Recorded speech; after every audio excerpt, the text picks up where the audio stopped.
Hello everyone, welcome to the 17th session of 30 Days to a More Powerful Vocabulary by Norman Lewis and Wilfred Funk. So this course is being presented to you by me, Shilpa. Please rate, review, subscribe and recommend the course. Also please leave your valuable suggestions and comments below. So let's start. The first one is Catholic. Catholic is an adjective which means universal, including many or most things. My interest in book is Catholic. So Catholic basically means embracing everything. Whatever is coming your way, you're embracing it. So when you say my interest in books is Catholic, maybe you're a bibliophile who loves all sort of books.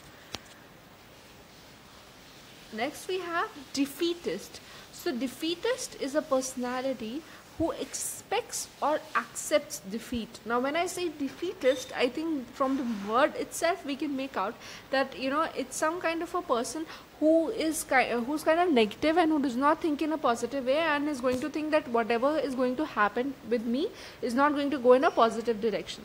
So that means if you're pessimistic, you're either already accepting defeat, or you expect that if I'm not accepting it, you're expecting it. Either of the two things. So such a person is a defeatist, and obviously then definitely such a person would most likely be a depressed person, because he's not going to see success in life, because until you don't vision what you want yourself to be, it's very hard to reach there. Next is dilettante.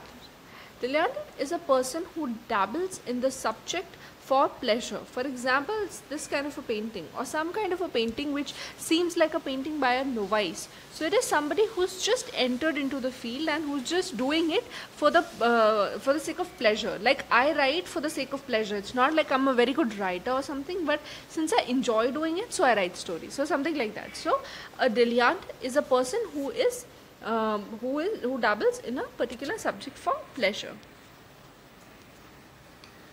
Next is parsimonious. Parsimonious is somebody who is really miser, very sparing, right? If like there was the story, A Christmas Carol.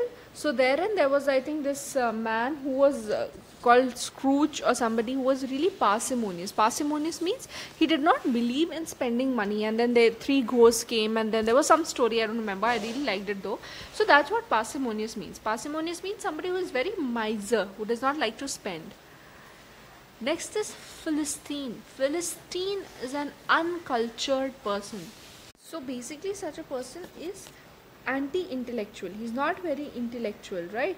And he might be hostile or indifferent towards culture and the arts. Like you can see people from at times people from villages, they seem to be like Philistine, because they do not really have an interest in any of these intellectual things. Next we have profligate. Profligate is wasteful or extravagant. For example, if you see if this is a hedge which has been put just for beauty, or some other thing, so these are extravagant expenses. Maybe this was not required, this was too expensive for a middle class family, right? So the thing is that if you do some sort of waste expenses, then those expenses are called extravagant expenses. Maybe dining in a 5-star restaurant when you're a student. I think most students are short of money, including me. Even I was very short of money at that point of time.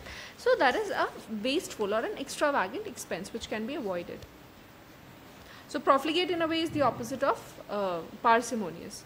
Next is uxorious. I think a concept that is very fictitious, but yet the word exists, so it might be true. So that is excessively fond of somebody's wife. So if a husband is really fond of his wife, then such a person is called uxorious. But uxorious, I feel there's nobody who's uxorious, but anyway, let's see. Like I said, since the word exists, we better know it. So uxorious is somebody who's really fond of someone's wife. That's it for today, guys. I hope you liked the video. Thanks a lot.